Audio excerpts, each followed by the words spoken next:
అరిటాకుల్లో భోజనం చేయడం ఆనవాయితీ అయినప్పటికీ దీని వెనుక శాస్త్రీయ కారణం కూడా ఉంది. శాస్త్రీయ దృక్కోణంలో అరిటాకుల్లో ఆహారం తినడం వల్ల అనేక ఆరోగ్య ప్రయోజనాలు కూడా ఉన్నాయి. పండుగల సమయంలో అరిటాకుల్లో భోజనం చేయడం ఆనవాయితీ. పూర్వకాలంలో ప్రతిరోజు అరిటాకుల్లోనే భోజనం చేసేవారు. కానీ ఈ రోజుల్లో కొన్ని ప్రత్యేక సందర్భాల్లో మాత్రమే అరిటాకు భోజనం చేస్తున్నారు. ఇప్పటికీ అరిటాకును భోజనానికి వినియోగిస్తూనే ఉన్నారు. మన పెద్దలు భోజనం కోసం అరిటాకును మాత్రమే ఎందుకు ఎంచుకున్నారో తెలుసా? ముఖ్యంగా దక్షిణ భారతదేశ ప్రజలు భోజనంలో సాంబార్, రసం వంటి ద్రవ రూపంలో ఉండే ఆహార పదార్థాలు ఎక్కువ. అందువల్ల అరిటాకులో తినడం సులభం. పదార్థాల్లో ఉండే నెయ్యి, నూనె కూడా ఆకుకు అంటుకోవు. కనుక ఏం ఇబ్బంది లేకుండా తినడానికి సులువుగా ఉంటుంది. కానీ ఆకుకు చిల్లు పడకుండా జాగ్రత్తగా తినాలి. గ్రీన్ టీ లాగా అరిటాకులో కూడా యాంటీ ఆక్సిడెంట్ లక్షణాలు ఉంటాయి. అంతేకాదు యాంటీ బ్యాక్టీరియల్ కూడా.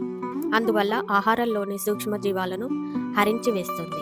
అరిటాకుల్లో ఉండే యాంటీ ఆక్సిడెంట్ క్యాన్సర్ కణాలను హరిస్తాయని చాలా అధ్యయనాలు రుజువు చేస్తున్నాయి. తాజా అరిటాకు మీద పలుచని మైనపు పొర సహజంగా ఉంటుంది.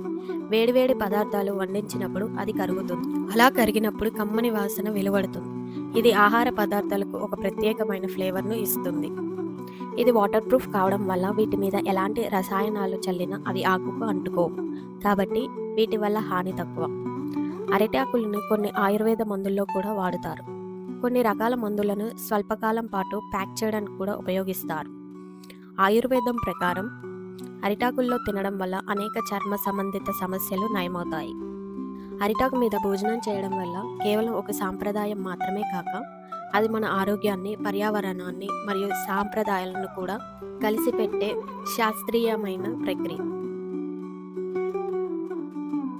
ఇలాంటి ఆసక్తికరమైన విషయాలను తెలుసుకోవడానికి మా ఛానల్ని లైక్, షేర్ అండ్ సబ్స్క్రైబ్ చేసుకోండి.